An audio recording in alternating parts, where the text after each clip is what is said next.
joining me today on Tales from the Riff is my main man, Bill Heintz. Did I pronounce it right? Yo, yeah, Heintz, you Yeah.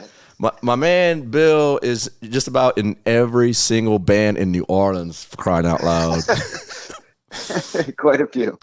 I mean, we got Paul Bearers, the Bills, the Unnaturals. Who am I missing? Dummy Dumpster Dummy as well. Dumpster? Yeah, and Split Lips, which we're kind of on a hiatus right now, but still a band. Yeah. And other bands kind of come and go. You know, there's people out of town when they're in town. Hmm. The band regroups, stuff like that. But right now, it's kind of just the core four for me. You know. Yeah, absolutely. So, man, you know how this podcast normally runs. We basically we want to get the artist's story, man, from the very beginning to where we at today. So, the floor is yours, my man. That's a big one, man. As far as music goes, I just like always wanted to play in bands. And my brother Richie, the singer of Paul Bearers, he's 10 years older, so like he was a teenager when I was a little kid. So like I grew up on like heavy metal and like 80s stuff like Iron Maiden, Motley Crue, things like that. So that's kind of just where wanting to be a musician started Right. back then. And over time, I guess more when I was like 12, 13, got into punk, and that's basically when I started playing in bands. I was originally a guitar player and couldn't find a drummer. Knew tons of guitar players, but no drummers. I was like, you know what? Fuck it, I'm gonna I'm gonna get a drum set. You know. There you go. Now, And, where was this at, Bill? You grew up in the New Orleans area or somewhere else? yeah, in River Ridge. It's like suburb of New Orleans. Got you. And so that it was,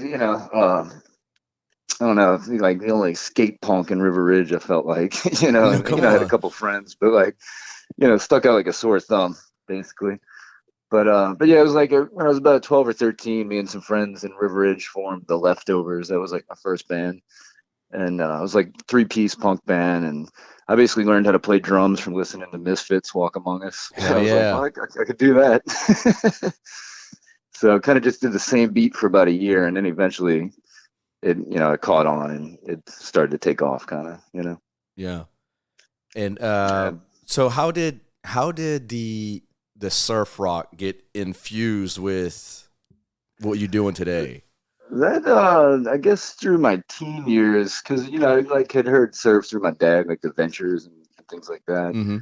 I heard a lot of 60s music, but as far as me getting into it, it was kind of through like old like delinquent films and stuff like that, like old beach movies, Yeah. and just kind of took inspiration from that. And with my film company Terror Optics in 2001, we were filming Attack of the Cockface Killer, and we like just want to do like other stuff. So we did a short film called The Smelly Greaser, Mm-hmm. and I had just gotten a 4-track recorder and bought a Dan Electro guitar. So I was getting into playing surf myself, and basically wrote a soundtrack for that short film. And that's pretty much from there. That was like what the Bills ended up starting from. Yeah. Is any of those movies still available to those who really curious to check it out? Yeah. Come on. Believe it or not, they all were picked up by a distributor. Dude, that's what's up. Because we were like self-releasing our stuff for years. Like now we've got like 5 feature films, done music videos, short films, and stuff like that. But Yeah. it was about maybe 6 or 7 years ago. We met up with Wild Eye Productions out of New York, and guy Rob that's basically what he does is he finds movies like ours and gets them out to the masses. So basically, one by one, he was putting out our films, and now you can just go on Amazon, order them. As far as streaming, I think the only one streaming on Amazon right now is Silkscreen. Mm-hmm. That's the last one we did. But hopefully we'll get back into filmmaking. COVID kind of put a halt to that, and we haven't done anything since. So Yeah. it's about time to get that going again.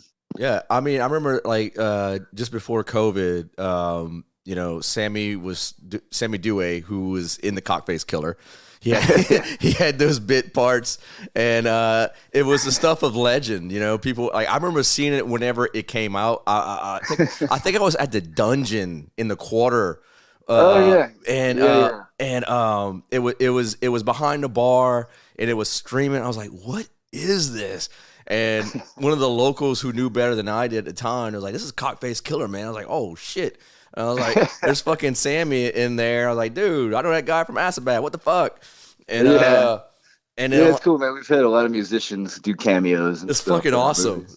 It's fucking awesome. And And Dave Chandler from St. Vitus and Jimmy Bauer and stuff. yeah, dude, it's I mean, New Orleans is like the best kept not secret, I guess. It's like the best kept unsecret. I don't know how I'm trying to Yeah, say. no, I know what you mean. That is one thing that's very unique about New Orleans. You know, Yeah. just like it's one of a kind type of city. You know. Fucking right, man. And it's like in as we've seen in the past few weeks, in the past months, the music community by and large, man, it's just like it's growing popular, and there's more bands coming out. Yeah. More people are showing up to venues, like we saw just last night at Siberia. Yeah, You know, yeah, that was killer, man. And that's I dig that too, because of course, with COVID, everything went under wraps for like over a year. And when the shows started to come back, you're seeing new bands and kind of a new crowd popping up, which is awesome. It's about time. yeah, man, and I'm stoked for it. And I get to be involved with the podcast and like reaching out, and like showcasing, the bands that need to be recognized, in my opinion. Yeah. And that goes for you and everyone that's behind Creepy Fest, and because that's going to lead me into what's been keeping you busy the past few months. Yeah, definitely Creepy Fest keeping me busy. It's a labor of love, I'll tell you that. Yeah. Because it's usually ends up around 50 bands. Wow. This year I think it's 48. The last time I counted, I don't know. I'm still 50. booking it. Call it 50, bro. Yeah, you might as well just say 50. Yeah, But so pulling together 50 bands, of course, is quite a feat. But now, like, this is the 14th year for Creepy Fest. So oh wow. some of it's kind of become routine. I mean, it's never easy, but like it's bands and venues that I work with all the time. So a lot does fall in place as long as communication happens. Yeah. I mean, so like, what gave you the itch to just start your own festival like that 14 years ago? Kind of going back to the movies with Terror Optics, we had made a short film called Creepy Dean, and the soundtrack was like all local bands. So basically, when we were putting the soundtrack CD out, we're like, let's do a CD release show, and it's like, well, it's 12 bands, let's make it multiple gigs. So it kind of just started as that. Like, it wasn't intended to be some annual thing. It was basically just a CD release show. Yeah. But it went really well, and just throughout the next year, as July was coming around again, I was like, "Fuck it, let's just keep it rolling." Yeah, let's get it going. And basically, it kept growing. Like, first year was just 3 nights, 12 bands, and now it's 5 nights, 50 bands. The whole week, baby. Yeah, exactly. Like, I had done 5 weeks. Sorry, 5 days before, and I felt like too much. But this year, I think to kind of spread it out a little more, it made sense, Yeah. So we'll see. We'll see next year if it still stays at 5 days. It does feel like a bit much. So, what was there any? What is the biggest obstacle, I'd say, or if you name some of the obstacles that that wears on your mind, as the week as Creepy Fest approaches? Yeah, yeah. I mean, of course, there's a lot of stuff. It's main thing is just not getting intimidated by the whole thing, because sometimes it'll just feel like a mess. But that's one thing after doing it so long, I realized that as long as I just keep working on it, communicate with everybody, like now that it's coming up in a few days, I feel good about where it's at. It's like, all right, cool, man. I've talked with all the bands and venues, and there's always going to be obstacles to overcome during it, but the main thing is just not letting it get on top of me. Yeah, because and I forgot to mention, you actually run your own print shop as well, in addition to being all in these bands.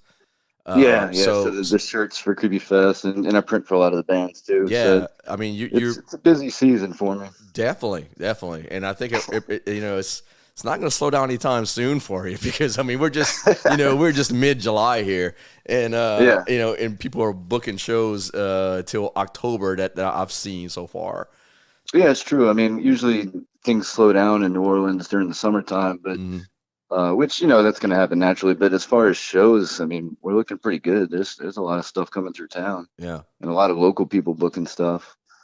So it's killer, man. It's like since shows came back after the pandemic, it's coming back stronger. It feels like. It really is. It really is. And it's not only is it in New Orleans, but you can feel that impact. I mean, the New Orleans bands are coming out here. Lafayette bands are going to New Orleans. Yeah. It's fucking amazing. And it is. And like a lot of new bands, a lot of young bands that are freaking hungry and wanna play in front of these crowds, and the crowds keep showing up, and it's fucking awesome, man. Yeah, it's killer, man. It seems like it just keeps gaining steam. So yeah, I'm excited, and I think that's going to make for a good creepy fest too. Just absolutely. It's kind of been snowballing. Yeah. So the flyers are out. I know, I've been promoting it myself. In addition to you and your better half, Jen, all over social media, who's also a Naturals and going to be performing. With Cemetery Frost as well. Yeah. So this will be only their second show ever, and first show with this particular lineup. So she's really excited because she's been wanting to do a metal band forever, and she's playing with a great bunch of musicians. Oh yeah, yeah. So yeah, that's kicking off Creepy Fest this year. So I think that's going to be a great way to start. Absolutely, man. And that's going to be night one starts Wednesday, right? This Wednesday coming up. Yeah. So shit, man. We're about 3 or 4 nights away. I'm like, oh boy. Well, shit, man, and I can't wait to be there. I'm aiming to be there this weekend, definitely. Being 2 hours away. People have been saying ever since I've been going to New Orleans on the regular, like, dude, you just gotta move out here, get an apartment, do something. I know. It seems like you're never in Lafayette. No, I know, man. It's like if the New Orleans bands are playing, down the street, I was like, all right, I'll go out there. Yeah, but no, that's cool, man. From what I've been hearing, it sounds like things are going pretty well in Lafayette as well with gigs and stuff. Yeah. I'm hoping, there's more venues are more receptive to to the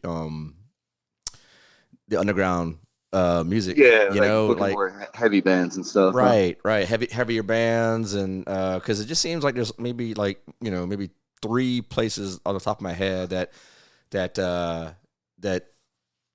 just provide that place.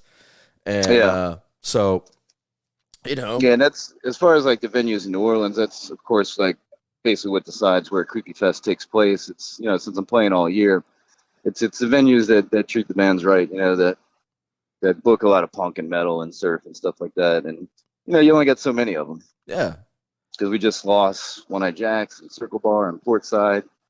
I know. There's other spots popping up too, so it's it's always changing. So what's I'm really curious about how you go about like booking all of these bands like in 5 days for this festival. Like, how do you do that, man? You just working the phones or sending emails left and right? I mean, yeah, and it's a little everything. A lot of it, like throughout the year, people, just because I'm always at shows and playing shows, that just talking with bands, and that's kind of, I just kind of have to let it organically happen. It's weird. It's, the process for it. It's very different from most fests since it's kind of like a string of dive bar gigs. Yeah, and as opposed to like an outdoor big fest. You know what I mean? It's a good way to like kind of get the culture of New Orleans, like the underground scene. If you go to all the shows, you will really get the vibe. You know what I mean? Exactly. And I love the fact that you're combining, 2 types of music that I really appreciate is, hardcore punk, freaking metal. It's what we're about over here, man. Yeah, definitely. Because like I was saying, how I grew up on metal as a kid and punk as a teen. Once I got older, it's just like, there's no real reason to focus so much on being into one genre. Like, just let the floodgates open. Listen to whatever you like. Hell yeah. Yeah, we saw that last night at Siberia, man. They had, quite a diverse lineup. I mean, you had I dig that.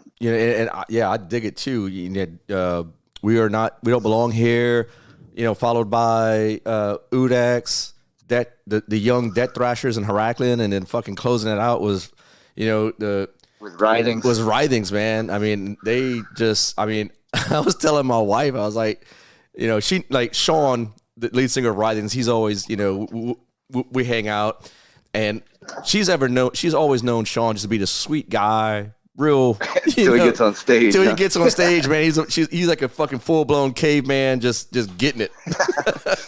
Yeah, man. No, that's awesome. But yeah, the diversity of styles, that's one thing I always kind of incorporate. Because I mean, the core of Creepy Fest is more on like hardcore punk. Yeah. But metal kind of has always been a part of it. Like A Hanging played the first year. Mm-hmm. And there's just a strong metal scene in the city. So it's kind of natural that there would be a decent amount of metal bands on the fest, Yeah. And what's the venues, man? Name the venues that's going to be involved with this. Well, Siberia, it kicks off there, and since Siberia reopened back as Siberia, it's been great. Like they've been throwing some really killer shows, treating the bands right and stuff. Mm-hmm. So it's actually 2 nights at Siberia, Wednesday and Friday, and then Thursdays at the skate park, which is cool because it's all ages. Nice. Something that unfortunately we can't do in the bars. So I just want to have that option, like at the Parasite shows, it's really cool to see like kids out there, some of them experiencing their first punk show and shit like that, Yeah, I wish I could have been involved with that when I was growing up. I know, like we didn't have skate parks when I was growing up. Me neither, man. That's shit I always saw on ESPN or something. Watching cable. And that's the cool thing too, is kind of bringing the skate element to it, because I've skated my whole life. Same here.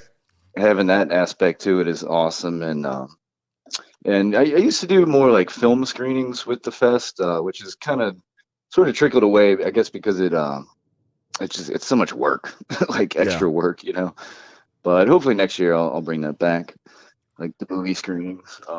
But as far as other venues, the Friday at Siberia also is going to be going on at Hi-Ho. Mm-hmm. So it's like back and forth between the 2 venues. Oh, that's sweet. And then Saturday is kind of the main event. It's the 3 venues on St. Bernard Avenue. Poor Boys, The Goat, and Holy Diver, which used to be Sydney's. They just reopened. Okay. And I went there last night to check it out. It's really cool. It looks great. It's killer jukebox. I guess it basically kind of reopened as a metal bar. Hey, can't go wrong with that shit. Yeah. So I predict a lot more shows happening there, which is cool. Awesome. And then Sunday closes out at Santos, so the French Quarter, Yeah. And close it out on Decatur. And when the shows start on? They kind of vary. Like the earliest show is a Saturday one, because that's like 20 bands between 3 venues, so it's like 5 p.m. But most of the other shows are more like 9 o'clock kind of standard showtime. Man, I can't imagine how many hours you work in a day, dude. Yeah, I don't know. I guess it's one thing about, like, because my day job is my print shop, right? And it kind of, when you're printing, once you're up and rolling, it's kind of tedious. So it gives me time to kind of mull over details on stuff. So I do a lot of thinking while I'm working. You know what I mean? Right.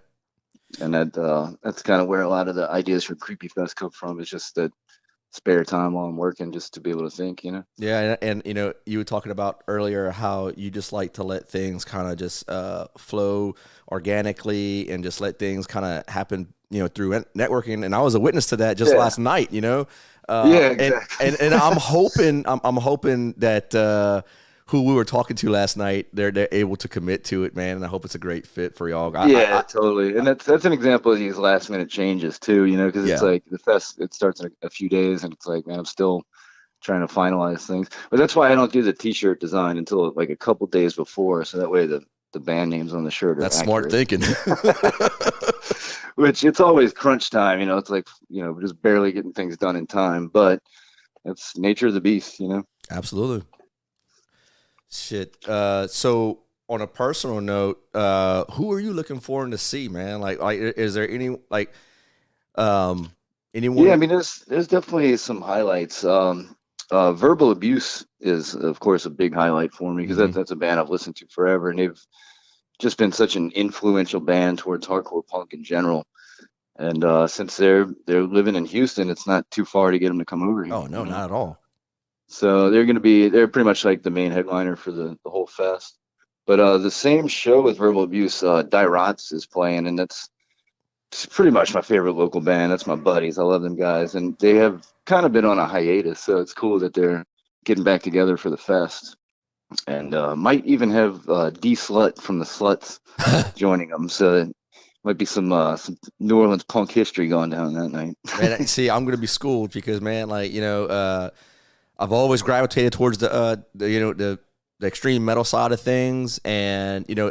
I think what little I know about punk, it doesn't go beyond the Misfits, Ramones, if you want to consider Yeah. the Well, I mean, that's some of my favorite stuff, right? That's what I grew up listening to. yeah, man, I love the old school Misfits. I mean, how can you not? I mean, Yeah. and I guess what I wanted to say is that I love investigating new music. Yeah, that's the thing, man. With this many bands, I mean, of course it's scheduled where technically you can catch every band, but you'd be running around like a maniac, you know. So you somewhat need to kind of map out your itinerary. Yeah. But the schedules are staggered though, like with the ones with multiple venues, Mm-hmm. where you could at least catch some of each band. Yeah. But yeah, oh yeah, and as far as like some other highlights, JD Pincus from Butthole Surfers Oh is gonna be shit. doing a solo set at Hi Ho on Friday, and that a buddy of mine, Norm, wanted to help out, and he's like, man, I'm thinking of getting Pincus. I was like, dude, that's cool as hell. Yeah. Like, Yeah. because it's gonna bring some variety too, because he's doing a totally different style from everything else on the fest.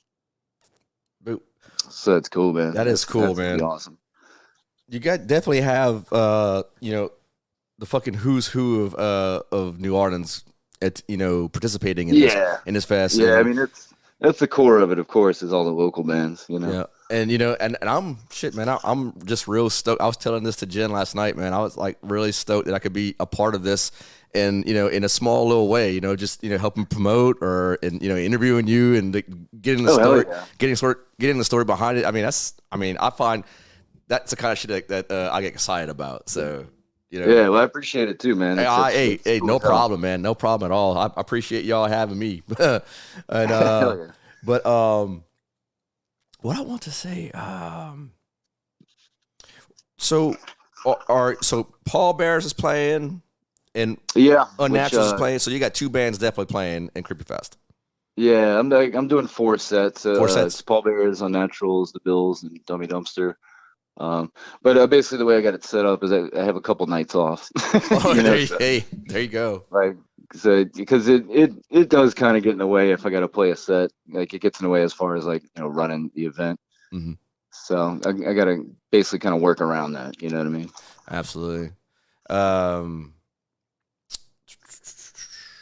What? Yeah, and it's Creepy Fest usually it marks the anniversary of the Paul Bearer. So this makes our 26th anniversary.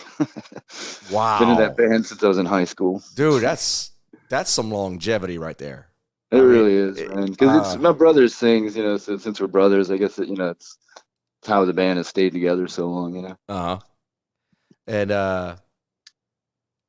yeah, I keep losing my train of thought. It's been a long night. No, I hear you, man. I'm in scatterbrain, just getting ready for the fest. I have a massive checklist of things to do in the next couple of days. I'm sure. I'm sure you do, man. It's pretty extensive. But God damn it, I hate that. I'm going. I wanted to ask you some personal stuff from years past. Is that like being at Creepy Fest? Is there any type of? I mean, I know you're into horror. I mean, that's obvious. Yeah. And have like in the past, was there anything like did you showcase like horror flicks during the festival at all? Or Yeah, and it used to be like basically every year there would at least be 1 or 2 screenings, Mhm. or because the first year we did it, we screened it at the bars, which was at like Buddha Belly, Hi-Ho, and Bank Street Bar. That was the first year. man, I remember Buddha Basically, Belly. they all had the projectors, so Yeah. it kind of worked out. Hell yeah, dude. And in the past, we've done Surf Nazis Must Die, because Mhm. director Peter George was a buddy of mine. He lives in town, so anytime you can have the director in house with the screening, it's killer. Fucking A. And We've of course screened Terror Optics films, like we've done Gorgasm and Silk Scream, and some of our short films, stuff like that. This year, my plan was to screen Demons, the Italian film, because the actress Jaretta lives in New Orleans and Oh is a friend of wow. mine. But it kind of got sideswiped because the band Goblin is doing a tour of the soundtrack for Demons, and they were talking with Broadside. Problem is, though, I don't think they ended up booking it. I think they're skipping New Orleans. So I was like, Oh, no, I got damn it. kind of got sideswiped for no reason. Yeah. So I don't know. Maybe next year. Yeah. Because So I still definitely want to keep the films as part of it. It just adds a whole different aspect. It kind of combining everything I love with the movies, music, art, skateboarding, all that. yeah, it's are you in the middle of are you planning to make any new films this year or next? Yeah, because that's when the pandemic hit, and there was so much idle time. I actually wrote a couple scripts, and I guess the tricky thing is getting the wheels rolling again. Because we had been making films for like 20 years straight, and Hmm. suddenly there's this halt for a couple of years, and it's like shit. But hey, we're all still here, got the equipment, and technology keeps getting cheaper as far No as shit, man. You can film a movie on an iPhone these days. yeah, that's true, man. A lot of people doing that. And we've learned a lot over the years as far as like how to maximize our tiny budget. So Yeah. Now, uh, as far as like writing scripts and screenplays, I mean, okay, that piqued my interest right there. uh, Is that something you went to school for, or just something you just kind of learned on your own? just kind of on my own. It's like over the years, started with short films, and our first couple films, I would like kind of go over the script and add some details, maybe put a little more structure to it, and that just kind of led to me writing my own scripts. So it's I've got maybe about 5 or 6 scripts that I've written over the past few years that kind of basically just movies waiting to be made. Yeah. But if I had to guess, the next one we'll make will probably be Cockface 4. Because it is it's a great script, man. As much as I kind of want to go in a different direction because we've done 3 of those movies, the script is awesome, and we're good at it. So it's like shit. That's probably gonna be it. Gonna be more cameos involved, I'm sure.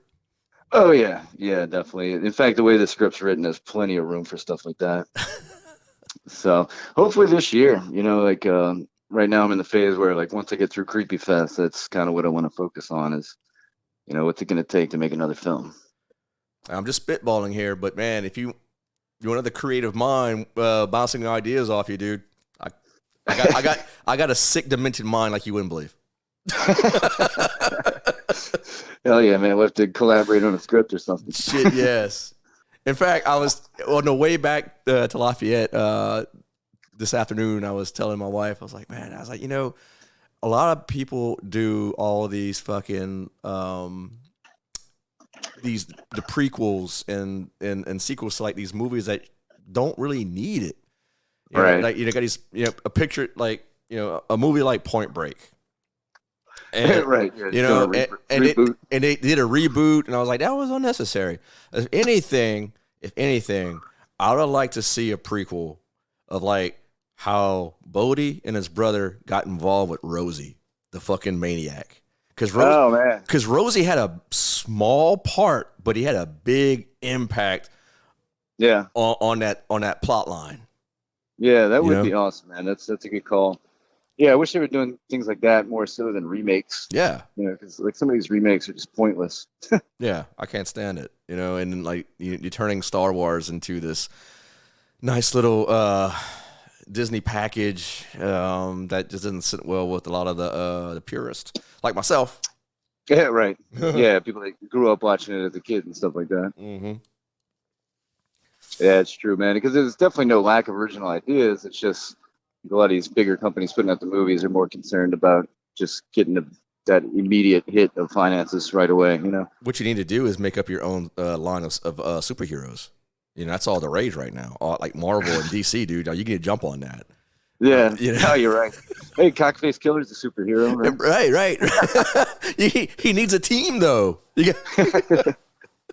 Oh, man, what a delinquent squad that would be. Right?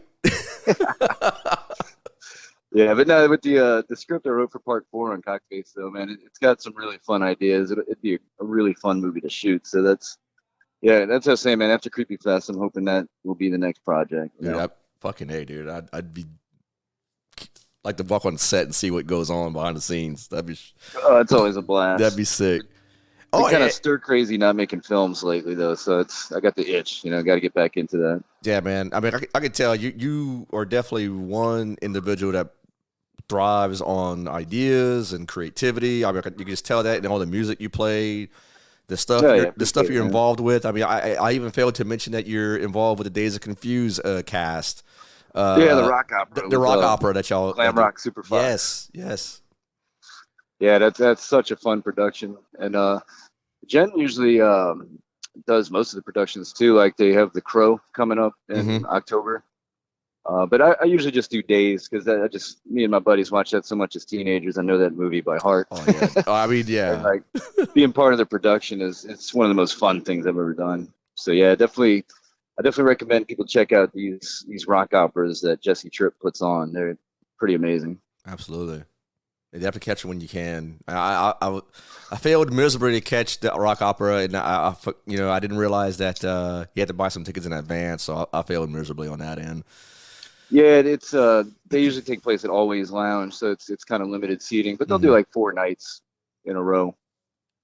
So it's cool, man. You kind of just live in the movie Days of Confused for a few days, you know. So as a musician, what's your what's your favorite to play? Is it drums? Are you Yeah, more adept drums. at drums? Yeah, drums ended up becoming my fave. Like, because I started as a guitar player when I was like 8 years old and was trying to form a band around 12. And I guess it was like 12 or 13 when I got my drums. And I will say they suck the most to move as far as gigs. Because, I'm playing so many gigs and it's like, oh, God, just constantly lugging these fucking things around. Yeah, But as far as playing them, it is by far the most fun. And it's a total release. I'm You get sure. all your problems out on the drum kit. Yeah, I tell, man. Like whenever you finish the set playing drums for Unnaturals, you look spent doing that, and then well, no, before you had the set with the Bills, then Unnaturals. Oh, yeah, yeah. Double So, duty. That dude, tends to yeah, you happen. was doing some double duty that night last weekend, man. That's crazy. Yeah, in fact, for the Creepy Fest Friday, Naturals and Paul Bear is on the same bill. But it's cool. I'll have a break. There's a couple bands between them, so it's cool. It just as long as I pace myself, it works out. Yeah. So I like to ask everyone that comes on the podcast if there's 6 albums that you cannot live without. Which are the 6 that you just cannot? Ooh, boy, that's tough. Yeah, I guess I'll just name some of my favorites off the top of my head. go Like ahead. Ramones are my favorite band. So if I had to pick one of theirs, probably Rocket to Russia. Oh yeah, And I like a lot of '60s French pop and stuff like that. So and it's more of a '90s artist, but April March, I love her stuff. So the Chick Habit EP, I would pick that. I love Descendants. Jeez, Hmm. man. With Descendants, I'd probably have to say Sommary, which might be cheating because it's like a greatest hits, but that's what got me into them when I was like 12. So I Yeah, have to roll with that. I remember the Descendants. My first my first recollection of the Descendants is they were on the soundtrack for Pump Up the Volume.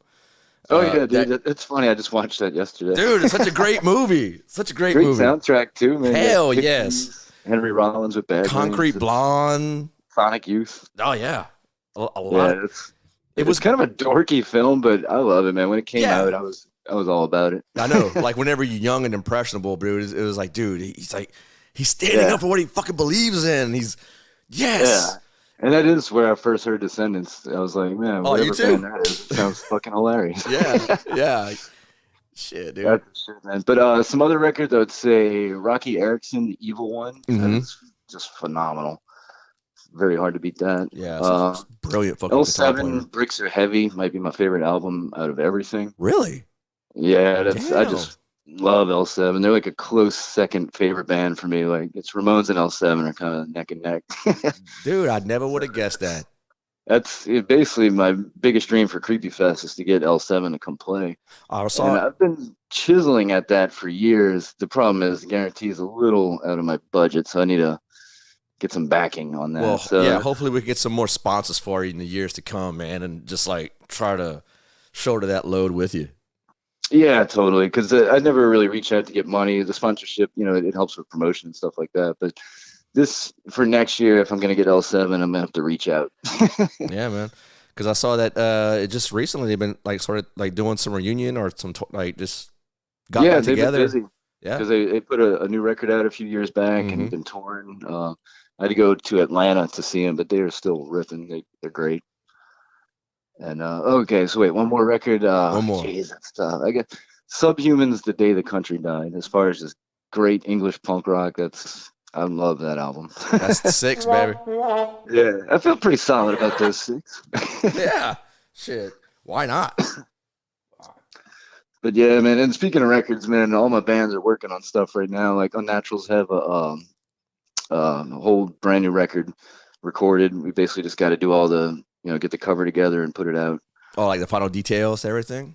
Yeah, it's at the final stages, so that's gonna be cool. It's a very cinematic sounding record, which is pretty killer. Like this music belongs in films, Yeah, I agree. Like every time I watch y'all live, I mean, it's only been twice now. I've admittedly been late to the Unnatural, y'all sound and just hearing about y'all. I mean, I've always seen like flyers and stuff on social media, and then like and then once I met you and Jen, it was like, dude, I'm not gonna miss another show. If I could fucking make it, I'm there, because it's just like you said, like the performance, it's something that anyone from any musical interest could get behind, and that's just my opinion. It does open a lot of doors for where we can play too, because I mean, it's, being in Pallbearers, it's we're kind of restricted to certain spots. It's pretty intense hardcore punk. But with Unnaturals, we end up playing all kind of weird stuff, like luau's and just weird parties. Yeah. Like a werewolf parade party, or a fucking a night of like black metal at the Goat when you exactly. when you open for Vigil with Burial. Metal shows and punk shows, rockabilly shows. It's cool, man. It's a unique band, and Kevin, the guitarist, he writes everything, and Jen's a phenomenal bass player, and she manages the band. So basically, I do the all the artwork and flyers, promotional stuff, and hold down the beat. Hold down the beat, man. And the if anyone out there has not seen the Unnaturals live, you're missing out. You need to see. It's a fun band. It's a fun band. I mean, because like I remember when we were in Pensacola together, y'all mentioned that y'all do an Iron Maiden medley, and I wasn't ready for it, and like, y'all started ripping into it. And I was like, holy shit! It sounded so good. Yeah, I love doing that too, man. Because that was the first band I saw live was Iron Maiden when I was 8 years old. Saw them at UNO Lake Flint Arena in the late '80s. And I mean, talk about setting a standard high for live performances, because they just go all out with the stage show. And the second band I saw was Metallica, which was killer, but they didn't have that stage show. It was like Iron Maiden are such like showmen. You got they really robots and giant busts of Eddie with sparks shooting out of his eyes and shit. Yeah. I mean, I saw Iron Maiden just back in 2019 in Houston, and I was blown away. I can imagine what you were tripping out on as an 8-year-old. Yeah, that was a feast for the eyes, man, and ears. That was so awesome. But yeah, it's cool, like playing Maiden, because since I've never really been in a metal band, it never really seemed in the realm that I would end up playing Iron Maiden. We covered Judas Priest too. It's like, hell yeah.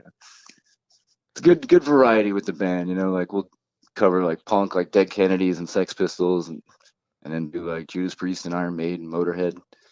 But it is mostly originals, though. I know I just mouthed off a bunch of cover songs, but yeah, it's mostly originals. Yeah, I mean and y'all do some cinematic scoring, like the Pulp Fiction, man. It's just fucking some classic surf, like classic surf rock. Dick Dale, Dick Adventures, Marquettes, and stuff. Thank you, because again, I know of it, but I'm not astute to it.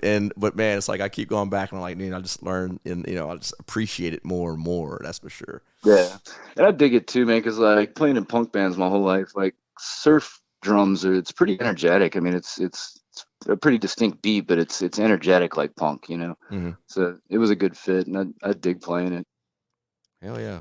So what's be, besides Creepy Fest, if there is anything in the works for you, what you got going on? Anything you want to Yeah, there's always cross cool stuff promote? happening. The thing is, when I get so close to Creepy Fest, it's hard to think about anything else. But yeah, I'm always, of course, looking down the road. Yeah.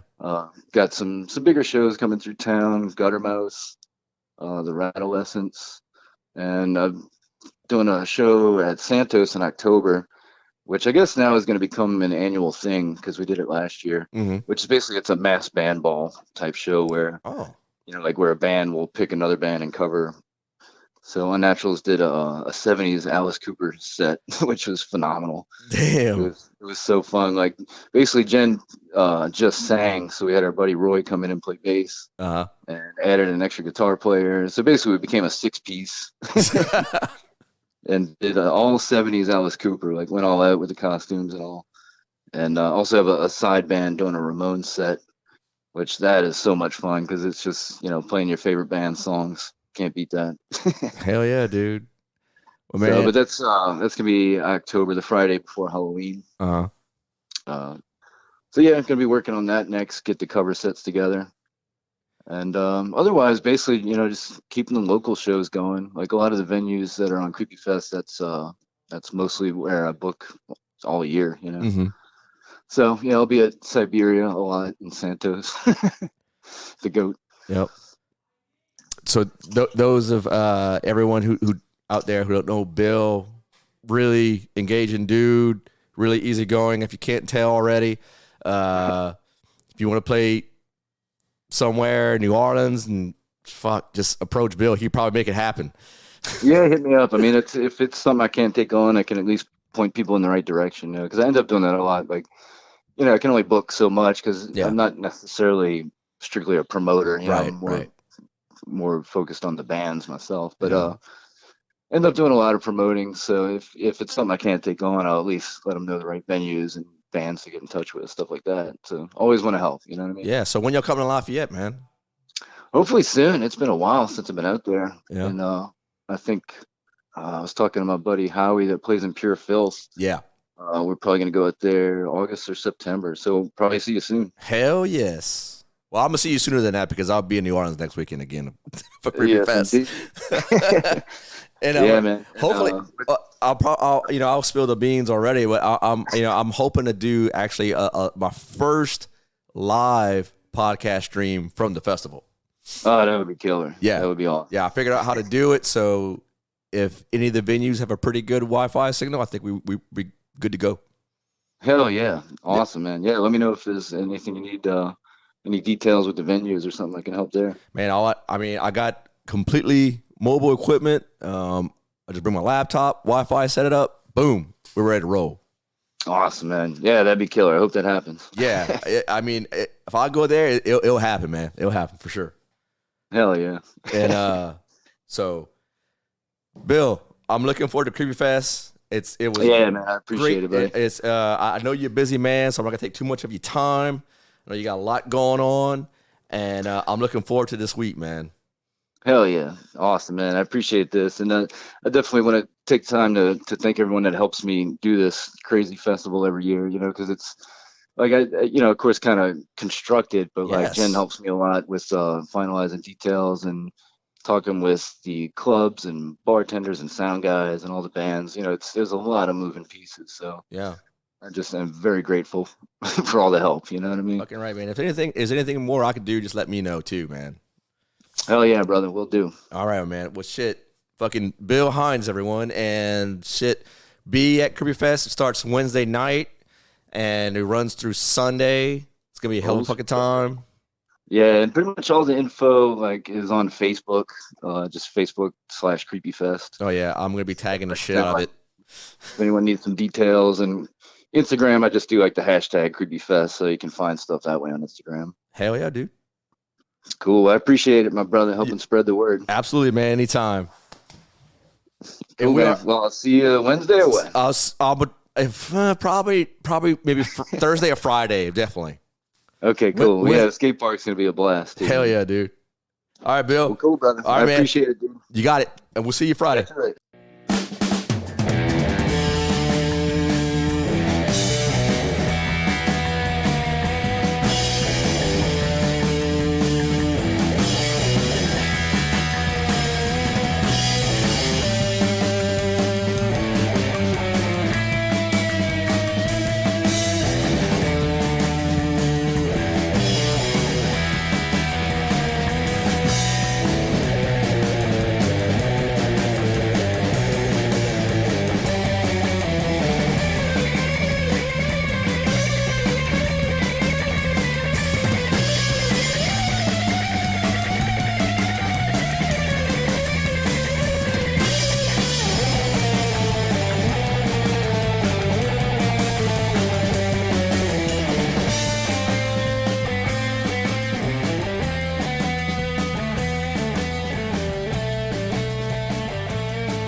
If you would like to be a guest on Tales from the Riff, email mo@talesfromtheriff.org, or you can hit us up on Facebook, Instagram, and Twitter. Now go ahead, twist that dick!